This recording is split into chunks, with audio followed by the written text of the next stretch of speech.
الحمد لله الذي غمر العباد بلطائف وعمر قلوبهم بأنوار الدين ووظائف،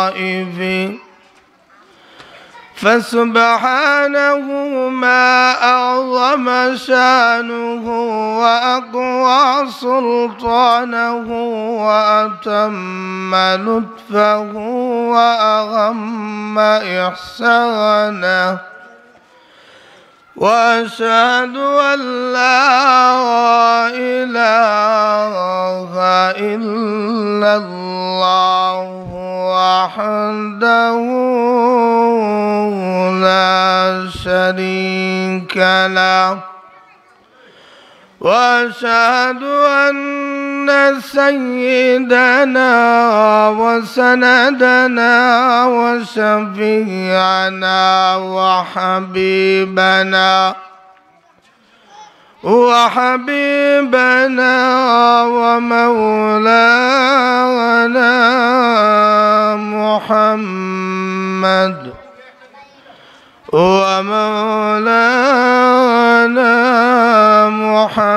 محمدا عبده ورسوله.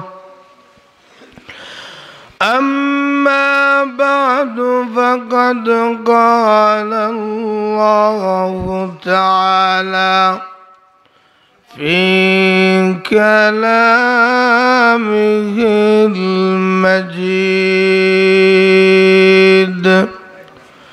وفرقانه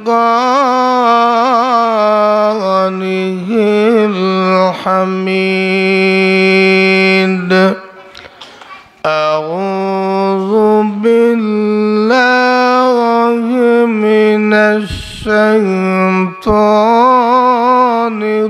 الرجيم. بسم الله الرحمن الرحيم.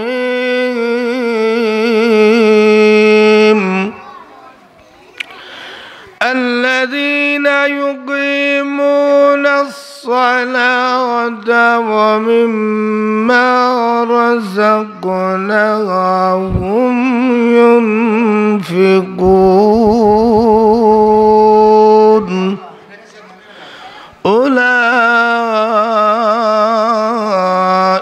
هم المؤمنون حقا، لهم درجات عند ربهم ومغفرة ورزق كريم. وقال النبي صلى الله عليه وسلم: بني الإسلام على 5: شهادة أن لا إله إلا الله وأن محمدا عبده ورسوله، وإقام الصلاة وإيتاء الزكاة والحج وصوم رمضان. وقال تعالى في شان حبيبه ومحبوبه ومعشوقه ومقصوده مخبرا وآمرا: إن الله وملائكته يصلون على النبي، يا أيها الذين آمنوا صلوا عليه وسلموا تسليما صلى الله على سيدنا ومولانا محمد وعلى آله وصحابه وسلم صلى الله على سيدنا ومولانا محمد وعلى آله وصحابه وسلم بلغ العلا بكماله كشف الدجى بجماله حسنت جميع خصاله صلوا عليه وآله إلهي دکا دے ہمیں دیار مدینہ الہی بنا دے ہمیں غبار مدینہ بلغ العلا بكماله كشف الدجى بجماله حسنت جميع خصاله صلوا عليه وآله الحمد لله পূর্ব চান্দিপুর যুব সমাজ ও বাইতুন্নুর মসজিদের উদ্যোগে আয়োজিত বার্ষিক ইসলামী মহাসম্মেলনের বর্তমান অধিবেশনের সভাপতি সাহেব,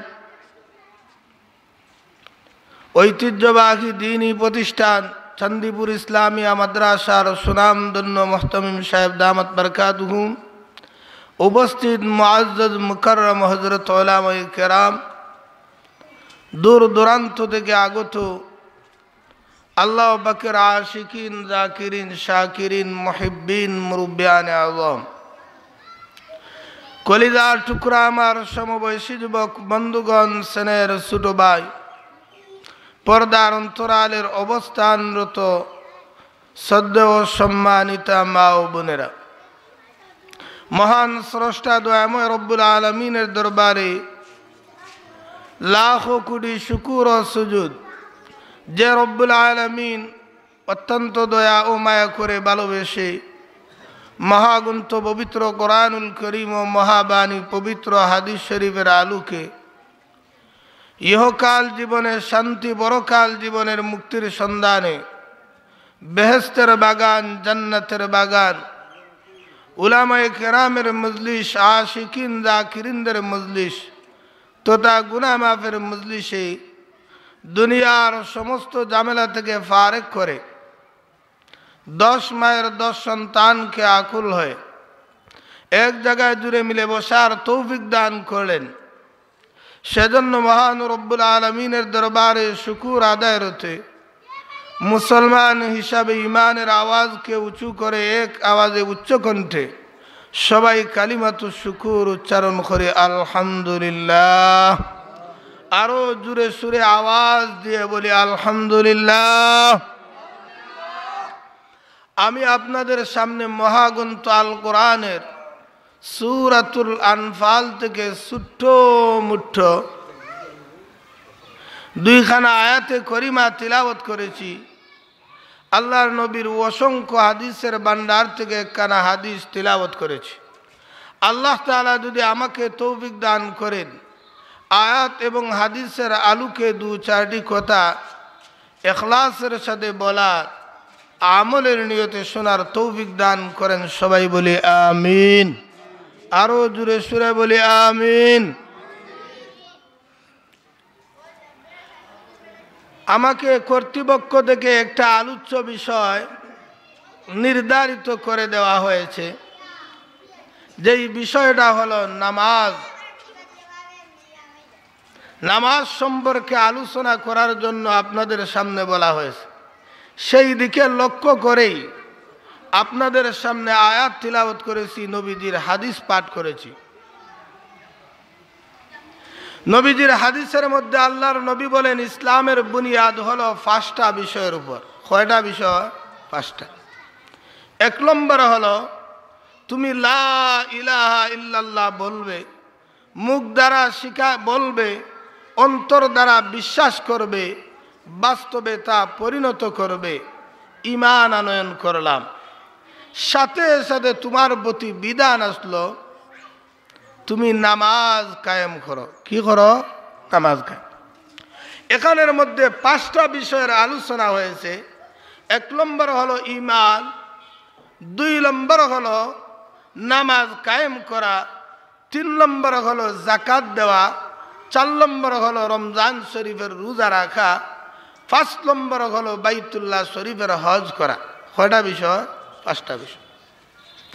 সেই 5টা বিষয়ের মধ্যে 1 নম্বরে ঈমান আনার পরে, ঈমান আনা হলো এটা আপনার অন্তর দ্বারা বিশ্বাস করবেন আল্লাহ যে এক, এটা বিশ্বাস করতে হবে।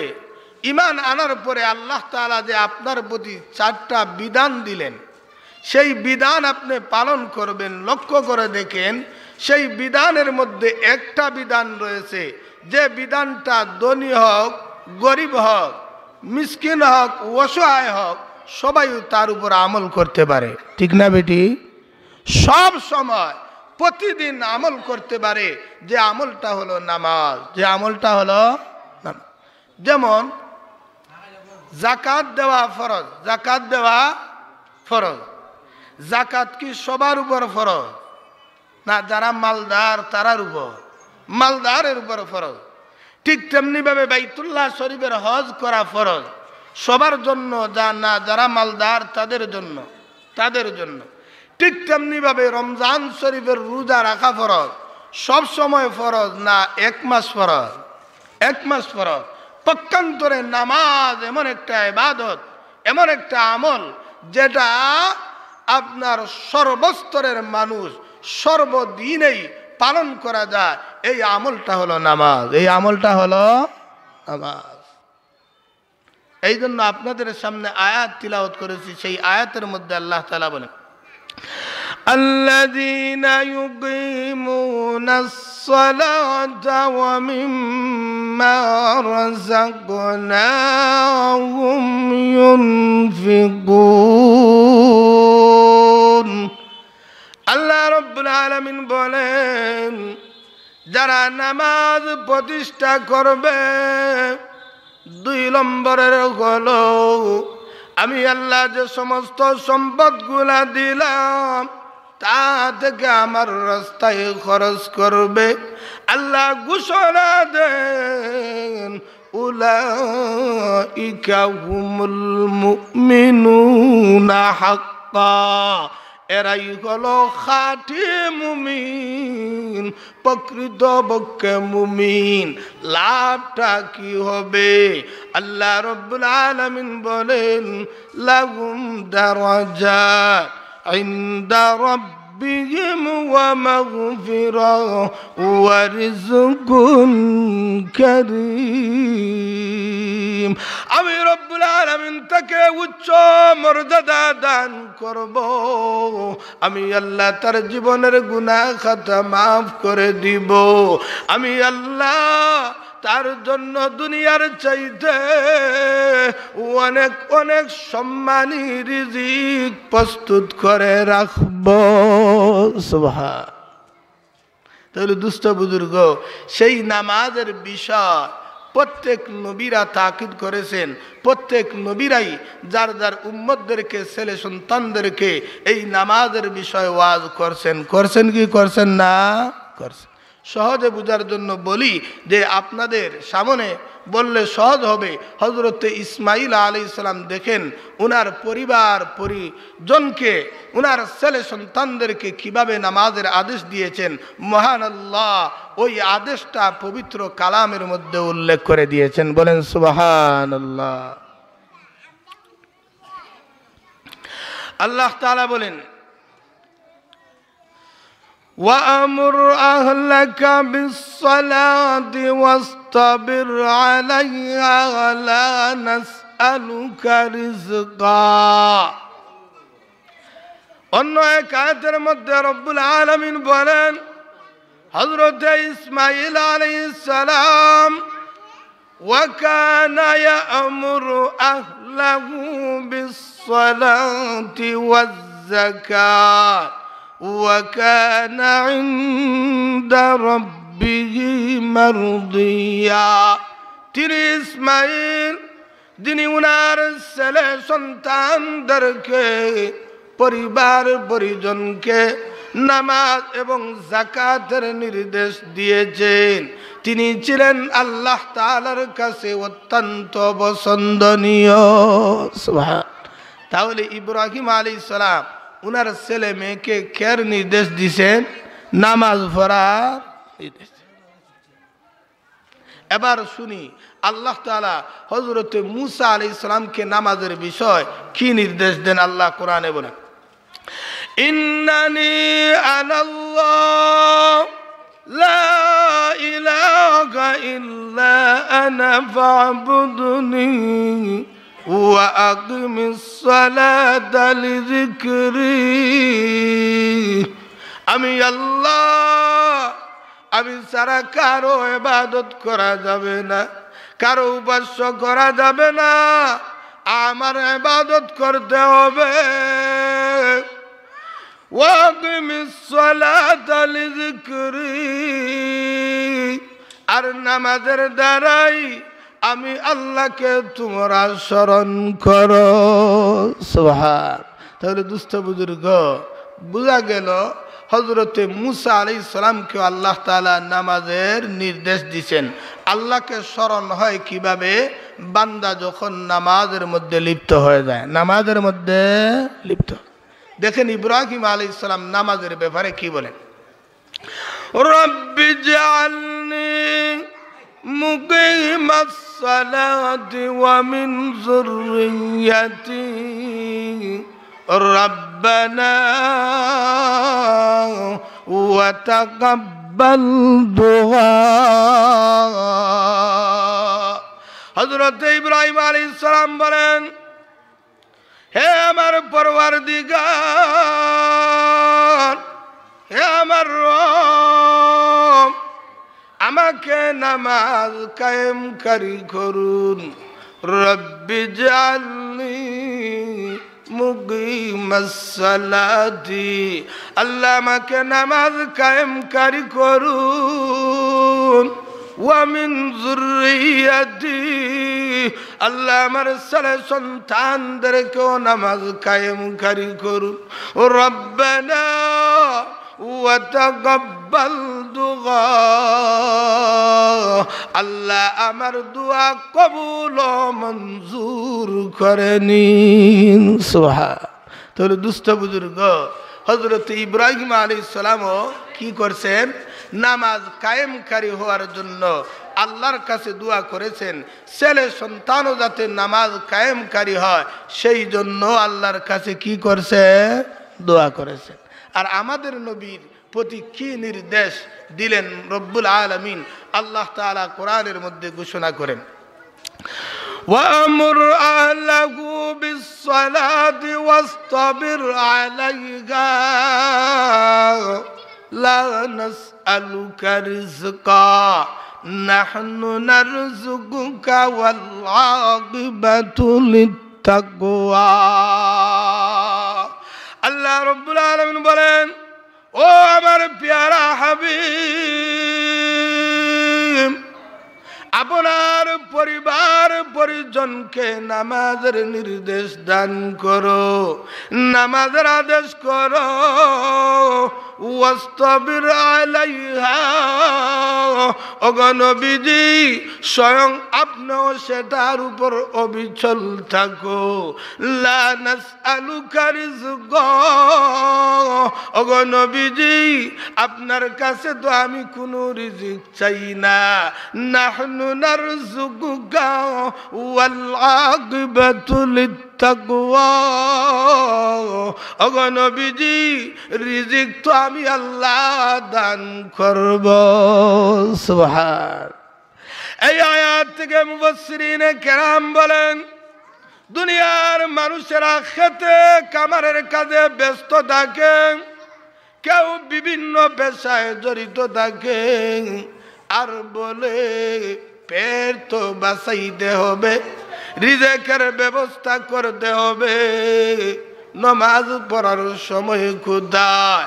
মুফাসসিরিনে কেরাম বলেন, মহান আল্লাহ বলে দিয়েছেন, যা তুমি কামাই করো, যা রুজি করে ব্যাংক ব্যালেন্স করতেছ, রব্বুল আলামিন তো সেটা তোমার কাছে চায় না। আল্লাহ বলেন, ওরে বান্দা, আমি আল্লাহ যেহেতু রিজিকের ওয়াদা করে দিয়েছি, আমি আল্লাহ অবশ্যই তোকে রিজিক দিব। শর্ত হলো তুমি নামাজ কায়েম করতে হবে। ঠিক না বেটি?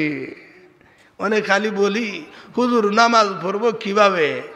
আমার তো বাক্কা ছেলে মেয়ে আছে, তাদের জন্য সারা দিন পরিশ্রম করি আর কামে কাজে ব্যস্ত থাকি, সেই জন্য নামাজ পড়তে পারি না। আল্লাহ বলেন, নাহনু নারযুকুকা, ও বান্দা, তোমার ছেলে মেয়ের জন্য যে রিজিকের ব্যবস্থা করো, এটা কি তুমি পারবে?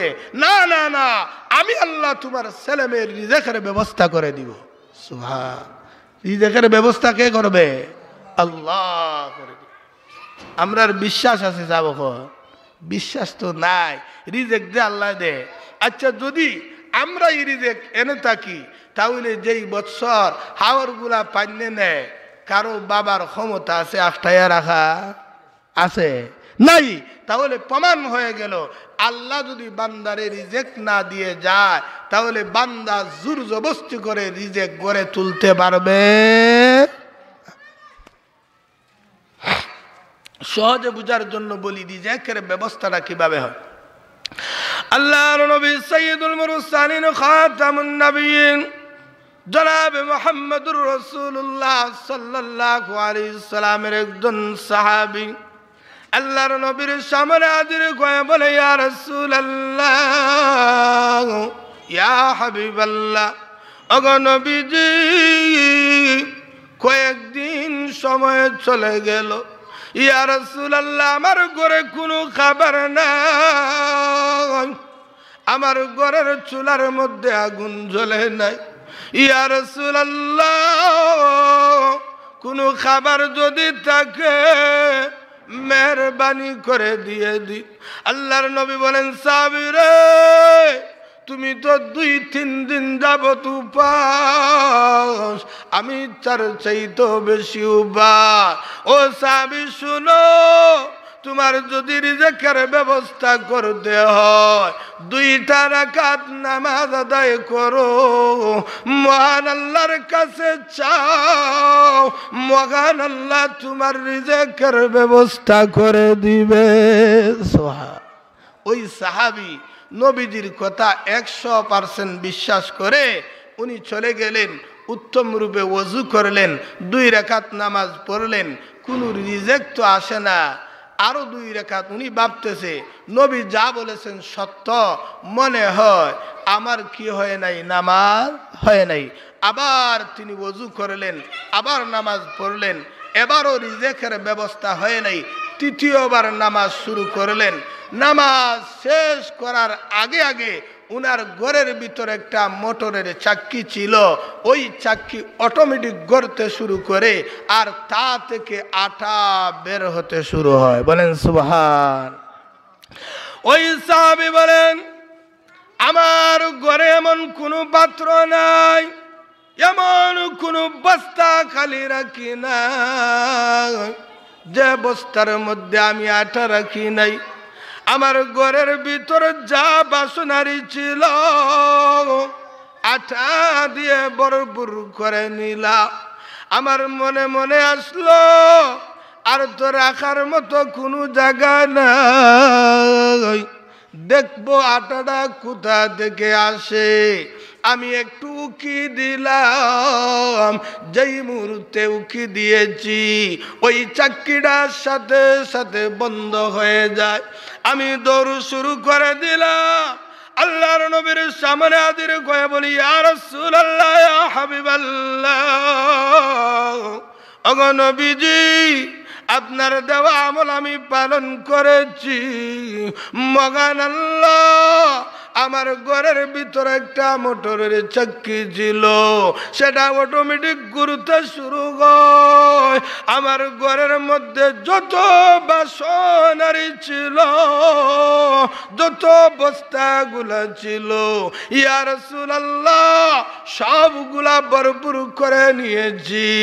ইয়া রাসূলুল্লাহ, মনে মনে আসলো দেখবো আটাটা কোথা থেকে বের হয়। যেই সময় উকি দিয়েছি সাথে সাথে চাক্কি বন্ধ হয়ে যায়। আল্লাহর নবী বলেন, সাহাবী, যদি সেই দিকে দৃষ্টি না দিতে কিয়ামত পর্যন্ত ওই চাক্কি থেকে আটা বের হতো। আরো জোরে সুবহানাল্লাহ।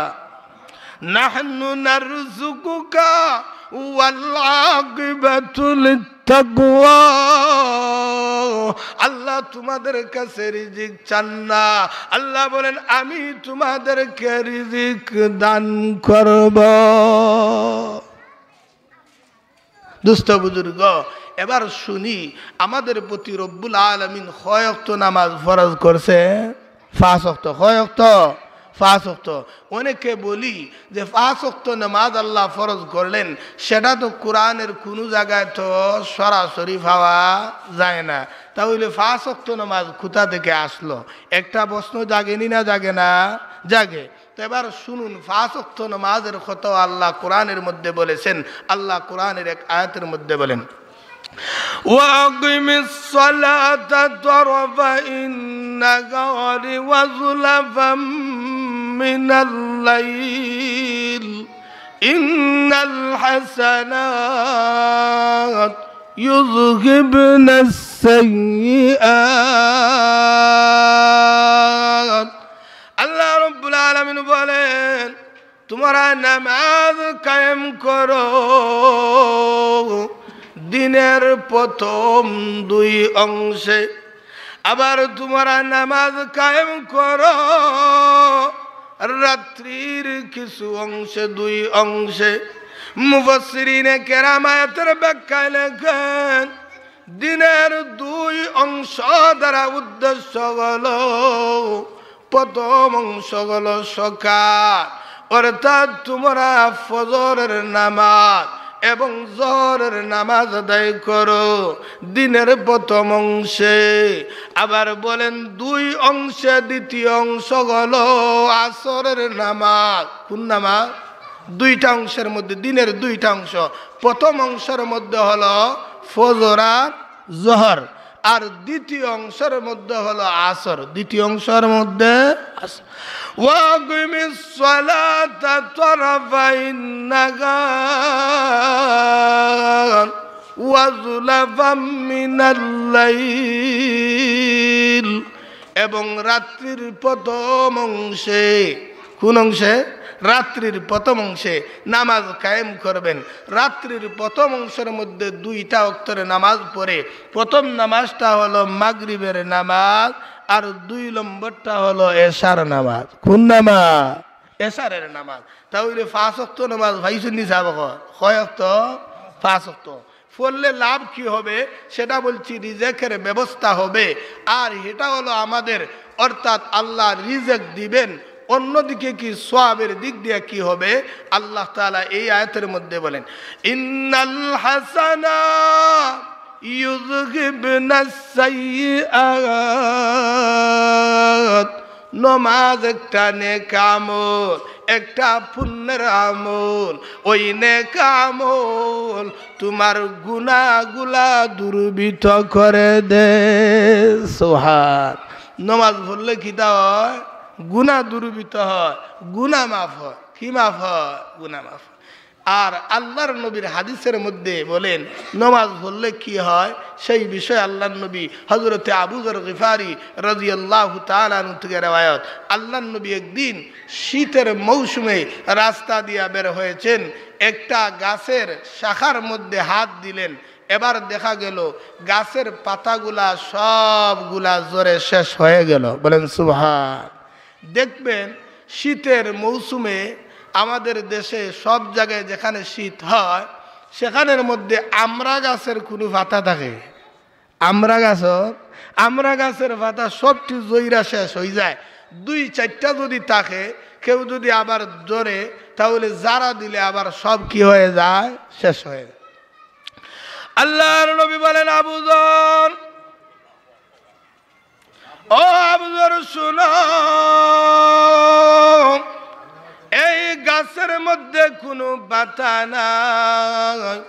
আমি নবী জারা দেওয়ার পর 1-2টা পাতা যা ছিল সবগুলা জ্বরে শেষ হয়ে গেছে। ওরে আবু যর, আমার যে সমস্ত উম্মতেরা 5 ওয়াক্ত নামাজ গুরুত্ব সহকারে আদায় করবে, ওই গাছের পাতা যেইভাবে জ্বরে পড়ে গেছে তার শরীর থেকে গুনাহগুলাও জ্বরে জ্বরে পড়ে যাবে। সুবহান। তাহলে 5 ওয়াক্ত নামাজ পড়লে গুনাহগুলাও কি হয়, মাফ হয়। আমরা নামাজের প্রতি বড় গাফলতি, অনেকে নামাজ পড়ি না। আর যারা গরিব এরা তো বিভিন্ন ধরনের বাহানা দেখায়, আমি কিভাবে নামাজ পড়ব, আমার তো বিভিন্ন কাজ। আর যারা রাজনীতিবিদ তারা বলে আমাদের রাজনীতি নিয়ে ব্যস্ত, সময় তো নাই, জনগণের সেবা করি। আর যারা বাদশাহ তারা বলে আমার বাদশাহী নিয়ে ব্যস্ত। মহান আল্লাহ কিয়ামতের দিন 3 জন মানুষকে হাজির করবেন, 3 জন পয়গম্বর। একজন হবে হযরতে সুলাইমান আলাইহিস সালাম, একজন হবে হযরতে ইউসুফ আলাইহিস সালাম, আরেকজন হবেন হযরতে আইয়ুব আলাইহিস সালাম। কয়জন? 3 জন। বান্দা যখন বলবে রব্বুল আলামিন আমি নামাজ পড়তে পারি নাই, আমি সারা দেশ পরিচালনা করেছি, একটা রাষ্ট্রের বাদশা ছিলাম, রাষ্ট্র পরিচালনার কাজে সময় শেষ হয়ে যেত, নামাজের সময় পাওয়া যেত না। আল্লাহ ডাক দিবেন, ও সুলাইমান আমার সামনে হাজির গো। ওরে বাচ্চা, তুমি একটা দেশের বাচ্চা ছিলে, আমি সুলাইমানকে সারা বিশ্বের বাদশা বানাইয়া দিয়েছি। আমার সুলাইমানকে জিজ্ঞাসা করো, একটা সেকেন্ডের জন্য আমি আল্লাহর ধ্যান থেকে গাফিল হয় নাই। সে সুলাইমান যদি বাদশাহী করেও আমার হুকুম আহকাম মানতে পারল, তুমি তো সদর বদর বাদশা, তুমি কি সারা বিশ্বের বাদশা, তোমার কথা গ্রহণযোগ্য হবে না। 2 নম্বরের ব্যক্তি বলবে রব্বুল আলামিন আমি মারাত্মক অসুস্থ, আমার কোমরে বেশি ব্যথা ছিল, আল্লাহ দাঁড়াইয়া নামাজ পড়তে পারি নাই, সাবের মতো চেয়ারে বসে বসে নামাজ পড়েছি। আসলে অহংকারের সাথে নামাজ আদায় করেছে, দুনিয়ার সব কাজ বসে বসে করতে পারে, নামাজের সময় চেয়ার না হলে হয় না। কিছু সমস্ত মুসল্লি আছে কি না, আসেনি যাব, সব কাজ করে, নামাজের সময় দেখবা তার কোমরে ধরেনি। সে বলবে আল্লাহ আমার কোমরে ধরা ছিল, আল্লাহ মারাত্মক অসুস্থ হয়েছিলাম, আল্লাহ যে অসুস্থতার কারণে নামাজ পড়তে পারি নাই। আল্লাহ ডাক দিবে আইয়ুব চলে আসো, আমার আইয়ুবকে আমি আল্লাহ এমন অসুস্থতা দিয়েছি তার সারা শরীর কীট পতঙ্গ ছিল। আমার আইয়ুব এত অসুস্থতার পরেও একটা মুহূর্তের জন্য আমার হুকুম ছাড়ে নাই, আমার নিদর্শন সে অমান্য করে না। ওরে বান্দা, সাধারণ অসুস্থ গয়ে এবার দোয়াই দাও, অসুস্থতার কারণে নামাজ আদায় করতে পারো না, সবগুলা মিথ্যা। আমার আইয়ুব এত অসুস্থ হওয়ার পরে নামাজ পড়তে পারলো, তুমি কেন পারলে না? তাহলে অসুস্থতার দোয়াই দিয়া বাঁচা যাইব? সাবহ আরেকজন বলবে, আল্লাহ আমি তো তার চাকর ছিলাম। আমি তার কি ছিলাম? চাকর। রব্বুল আলামিন 300 টাকা রোজ নিয়ে সারাদিন মালিকের খেদমত করেছি, নামাজের সুযোগ তো পাই নাই। আল্লাহ সেই জন্য নামাজ ছেড়ে দিয়েছি। আল্লাহ ডাক দিয়ে বলবেন, ইউসুফ সে তো একটা গোলাম ছিল, বাদশা কিনে নিয়েছিল। আমার ইউসুফ বাদশার কৃত দাস হওয়া সত্ত্বেও মুহূর্তের জন্য আমার হুকুম অমান্য করে না। ও বান্দা, তুমি আনা খামের উজর দিলে চলবে? চলবে চাবক না। এই জন্য দুষ্ট বুজুর্গ, নামাজের প্রতি গুরুত্ব দেওয়া লাগবে না? লাগবে না? লাগবে। যারা নামাজের প্রতি গুরুত্ব দিবেন, জামাতের সাথে নামাজ আদায় করবেন, এদের জন্য অনেক বড় পুরস্কার রয়েছে। দুষ্ট বুজুর্গ, সহজে বুঝার জন্য একটা ঘটনা আপনাদের সামনে বলি। আল্লাহর বড় একজন ওলি, বড় খাঁটি মুত্তকি পরহেজগার, উনি মারা যাওয়ার পর উনারে কবরস্থ করা হলো। কিছুদিন পর আরেকজন খামার বিচারা মারা গেল। খামার হন্যানি দা কুদাল বানায় যারা, জি, ওই খামার বিচারা মারা যাওয়ার পর তারও উনার পাশে, ওই অলির পাশে কবরস্থ করা হলো। কিছুদিন যাইতে না যাইতে ওই অলির একজন শাগরিদ, উনার একজন মুরিদ তাকে খাবে দেখলেন, হুজুর আল্লাহ আপনার সাথে কি ব্যবহার করেছেন? ওই হুজুর বলতেছেন, ওরে মুরিদ, মহান আল্লাহ আমার চাইতে ওই খামারের মর্যাদা অনেক বড় উঁচা করে দিয়েছে। সুবহান। একজন ওলি আর একজন খামার, কয় আকাশ আর পাতাল ব্যবধান, কিন্তু অলির চাইতে তার মর্যাদা কিভাবে বেশি হলো? মুরিদ সকালে ঘুম থেকে উঠার পর ওই খামার বিচারার বাড়ি চলে যায়। খামারের স্ত্রীর সামনে হাজির হয়ে বলে, বোন আমাকে বলে দিতে হবে তোমার স্বামীর এমন কি আমল ছিল যে আমলের কারণে একজন ওলির চাইতে উচ্চ মর্যাদা লাভ করে নিয়েছে, আমলটুকু জানতে চায়।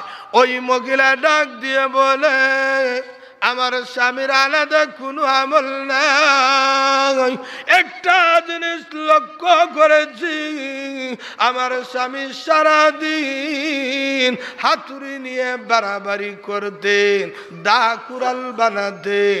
একদিন আমি লক্ষ্য করে দেখেছি, মুয়াজ্জিন সাহেব আল্লাহু আকবার বলে এলান দিয়েছে, আমার স্বামীও হাতুড়ি উপরে নিয়েছে বাড়ি দেওয়ার জন্য। আল্লাহর নাম শোনার সাথে সাথে আমার স্বামী হাতুড়ি সামনের দিকে না এনে পিছনের দিকেই ছেড়ে দেয়। আমার মনে গো, আমার স্বামী জামাতের পাবন্দ হওয়ার কারণে, নামাজের প্রতি গুরুত্ব দেওয়ার কারণে মহান আল্লাহ খুশি হয়ে ওই ওলির চাইতে অনেক মর্যাদা দান করেছে। আরো জুড়ে সুবহানাল্লাহ। তাহলে দুষ্ট বুজুর্গ, নামাজ পড়ার মধ্যে লাভ আসেনি না? না আছে। আর নামাজ না পড়লে শাস্তি আসেনি? নামাজ না পড়লে শাস্তি, মারাত্মক শাস্তি। নামাজ যারা পড়বে না, আজান শোনার পরেও ঘরে বসে থাকবে, আল্লাহর নবীর এক সাহাবী বলেন, ওই ব্যক্তি আজান শুনলো তারপরও ঘরে ঘুমাই থাকলো, আমার মনে হয় ওই ব্যক্তির খানের মধ্যে গলিত সীসা ডাল্লা দেওয়া হোক, গলিত সীসা ডাল্লা দেওয়া। আমরার মধ্যে অনেক আছি নমাজি আলহামদুলিল্লাহ, অনেকে আজানও শুনি আর মুসল্লা সাথে সাথে বিছাইয়া নামাজ হইরা আবার শুয়া পড়ি। আসিনি না? না আসি, নামাজ নিজে নিজে পড়িলাই, কিন্তু কয়েকটা কারণ রয়েছে দুস্থ বুজুর্গ, সময় তো স্বল্প, বলা যাবে না। এই কারণগুলা না থাকলে আপনার বিনা উজরে ঘরের মধ্যে নামাজ আদায় করা যাবে না। কিন্তু আমরা ওকে কোনো কারণ নাই, কোনো প্রয়োজন নাই, তারপর ঘরের মধ্যে নামাজ আদায় করি কি করি না? করি। শুনেন, সহজে বোঝার জন্য একটি ঘটনা বল। হযরত উমর রাদিয়াল্লাহু তাআলা আনহুর খেলাফতের জমানায় হযরত সুলাইমান নামে একজন সাহাবী একটা এলাকার গভর্নর বানাইয়া পাঠালেন। ওই সুলাইমান অত্যন্ত ইবাদত গুজার ছিলেন, সারা রাত্রি নফল ইবাদত করতেন আর কোরআন তিলাওয়াত করতেন। একদিন সারা রাত্রি নফল ইবাদত করার পর চোখের মধ্যে ঘুম এসে গেছে, জামাত না পড়ে একা নামাজ পড়ে নিয়েছে, আর নামাজ শেষ করে ঘুমে চলে যায়। হযরত উমর রাদিয়াল্লাহু তাআলা আনহু তার বাড়ির সামনে হাজির। হযরত উমর রাদিয়াল্লাহু তাআলা আনহুর মাকে লক্ষ্য করে বলে, ও সুলাইমানের মা, তোমার সুলাইমান কোথায়? মা জবাব দেয়, উমর, আমার ছেলে সারা রাত্রি নফল ইবাদত করেছে, রাত্রির শেষে চোখের মধ্যে ঘুম চলে আসছে, সেই জন্য একা নামাজ পড়ে সে নিজে ঘুমের মধ্যে শুয়ে রয়েছে।